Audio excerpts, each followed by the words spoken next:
What's up, you guys? SlimXTeamSymmetry here to bring you guys the next episode of The Good, the Bad, and the Yu-Gi-Oh! And yes, I'm finally here to do it on Bujins. This is one of the decks I probably should have talked about before I got into my other episodes, but unfortunately it was the last one on my list. The reason being is that I felt that the deck kind of explained itself. Like, I've played against Bujins, believe it or not. I played against them before this new card, Mikazuchi, came out. That was released in the new set, but I did play against it with the Yamada, the Crane. Fuck the Crane, like seriously, the Crane's ridiculous, and the Turtle, and the other one, the other two of the Quillen. I played against all these cards before. Like I know the deck kind of. I've actually played with the deck like just one game, like just to see. And I mean, I opened Yamato like set four, and like literally I just kept adding Bujins, and like I had Crane. I mean, I was a sack. I opened Honest, so I was like, all right, I'm pretty sure I won. I mean, it was pretty easy. But I noticed that the deck required a lot of protection. It lacked in monsters, and I mean, you had only one bear. You could run two at the time, and that's the way the build was, and it was pretty good.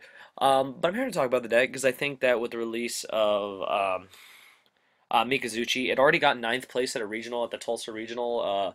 Asian Persuasion had the deck profile, so that's where I actually got this list from. So this isn't a deck profile, as always. This is just a template for you guys. You'll notice I'm not going to talk about cards like College or Coliseum. I'm not going to talk about any of this stuff. I'm going to talk about the main Bujin cards in the main deck, as well as Bujin Carnation, and a card that wasn't in the main deck, but I have encountered before, and that was the sword, the Bujin sword. So we'll start with the basics.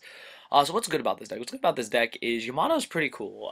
Having level 4 1800 that pretty much lets you add a Bujin monster from your deck to your hand during the end phase, and then being able to send one of them to the graveyard is really cool for the fact that Yamato enacts really well with Bujin Turtle because Bujin Turtle's very annoying. If you try and target a Bujin monster, all you do is you banish this little guy from the graveyard and you negate the effect. Like, that's just really annoying. Like, alone, that's really annoying. So, I mean, if you're using cards that target, it literally just, like, pretty much ignores that and gets away with it. And it's really annoying too. Like if you're trying to play Maystroke or something to get over the damn Yamato, like freaking, they just use this thing again, and it kind of sucks. I mean, the way you get around these Bujins is you have to like get them in the damage step and pray they don't have Crane, because Crane or Honest just like locks out like all your plays. So that can be a real problem. So that's one good thing already I like about the deck is they have monster negator that they can use quite easily with Yamato's effect of putting it in the graveyard. So that's pretty cool. Other thing that's cool is Quillen. So Quillen, basically you banish this card, target one face-up card your opponent controls and destroy that target. That's really, really good. Being able to destroy face-up cards is, at will is quite easy, especially when it's from the graveyard.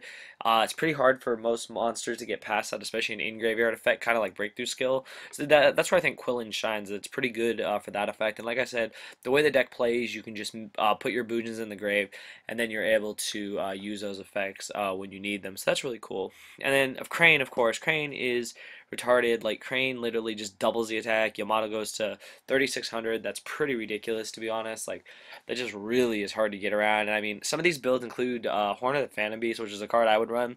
I think that card's really, really good in this deck for the fact that you have a lot of targets. Mostly you're just trying to keep Yamato on board, and then having it get that extra 800 boost to make it 26 makes it pretty big. If you get multiple ones of them, you pretty much like kill like every monster.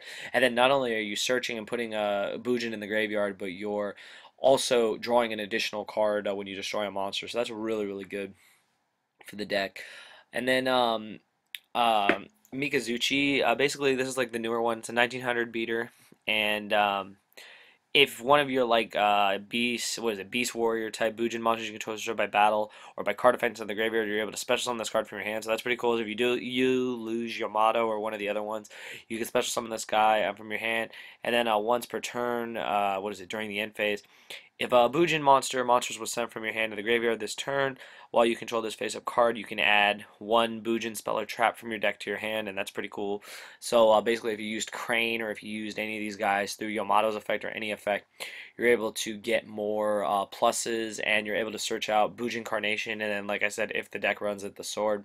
Bujin Carnation is really good. So Bujin Carnation is basically your opponent controls a monster you control. No monster you're able to target a Bujin monster in your graveyard, and one of your banished Bujins. So say you banish the Turtle or Quillen, and you're able to special summon the both targets. They cannot be used, for an XYZ of an XYZ monster, except for a Beast Warrior or Wing Beast type. But I mean, those are all you really run in this deck for the Bujin, XYZs, and Synchros, so that works out really well. I mean, just for the Bujin XYZ, so that's really good. It gets you back in the game when you don't have a monster, so I really like this card a lot. Some versions are choosing to opt to run Gyoku. I'm gonna make a video on Fire Fist, on like 3 and 4 axis Fire Fist. That'll be coming up soon. This card is really annoying. I've played against Fire Fist a lot, and this card just locks out cards. You can't respond. Really sucks. I mean, this card's really good. I like that a lot about this card, is that it locks out spells and traps instead of main decking Typhoon. So that's pretty cool. And Bujins just be able to get around all this stuff. They have to run lands for protection. They run other versions of cards for protection, and they're able to just flow through their deck pretty easily. So that's actually what's really good about it. The deck has a lot of just neat little tricks it can do. I think what's also good about it is you can use Tenki. Tenki not only gets you your Bujins, it can get you Bear. Bear is really good in the deck. You only need one Bear because you can keep the Bear alive pretty easily with the Forbidden Lances and other cards you run. So it makes Bear very accessible, and it makes it just a really good opening play if you don't open with Yamato, but your main goal is to open with Yamato in the deck. So that's what's good about it. I like the synergy that these cards have. I like how the synchros are able to do really cool things. So Susawano is able to, you can detach one of the materials, take a Bujin monster from your deck, and either add it to your hand or send it to the graveyard. So that's really good. Sets up your combos. This is the newer one. Where is it? Kagesuchi or whatever its name is. When it's XYZ summoned, you send the top 5 cards of your deck to the graveyard. And this card gains 100 for each Bujin card you send to the graveyard. That seems like a really weird effect. Like, you don't run that many monsters, so you could lose a lot of monsters and spells, so that could be a real problem. That's one of the reasons I'm not super big on this card. But if a Beast Warrior type Bujin monster you control would be destroyed by battle or by a card effect, you can detach one of the XYZ materials instead of destroying that monster. So you can protect your cards, but this effect really makes me uneasy because if you mill really bad, like, it would suck. It's like misfiring on 6th Sense. So that's one thing. But I think it's cool. It's able to do a lot of rank 4 spam. It didn't run cards other decks can't, like Constellar Omega and other cool cards like that. So yeah, that's what feels good about it. The synergy is pretty good. I think it needs a little bit more support, but I mean, for now, it's decent. It's playable at least. I know what's bad about it. What's bad about it is you rely a lot on Yamato, like a lot more than people know. Like, Yamato is literally the heart of the deck, and you have to get to that card as fast as possible. Granted, you have dualities to get to it, you have Tenkis to get to it, but if you don't get to this card very quickly in the game, you're going to lose. So that can be a real problem. Another thing I would say is that Imperial Iron Wall could hurt this deck for the fact that Quillen and Crane are and Turtle are really good. So if you lock out the ability to banish them for their effects, that could be a problem. I mean, outside of that, I mean, there's not too many things that hurt this deck, like, outright. I mean, Skill Drain might hurt. What is it? A Light Imprisoning Mirror may hurt, but I mean, outside of that, I mean, the deck seems pretty cool. Like, it seems it can do a lot of cool things. It's kind of like a different version of Fire Fist, so I like it. Instead of, like, adding, like, the formations, you're adding, like, monsters and setting up effects, so that's pretty cool. But I feel it can be bad if you don't open Yamato. I'd say that's the main thing. If you don't have Yamato, you pretty much lose, so that could be what's bad about it. And what's Yugioh about it? What's Yugioh about it is you get fucking Crane. You get 4 Honest, like, straight up. Like, that's just stupid. Like, 3 Cranes and an Honest. Like, you're gonna make your monsters huge, and I mean, you're just gonna make them beat over your opponent's monsters. I swear, this deck is probably the deck that after it's done enough damage, it can just cowboy you for game like 90% of the time, which is pretty crazy. But I mean, overall, I think the deck's really cool. I like Bujins. I just want to see what they'll do in the future.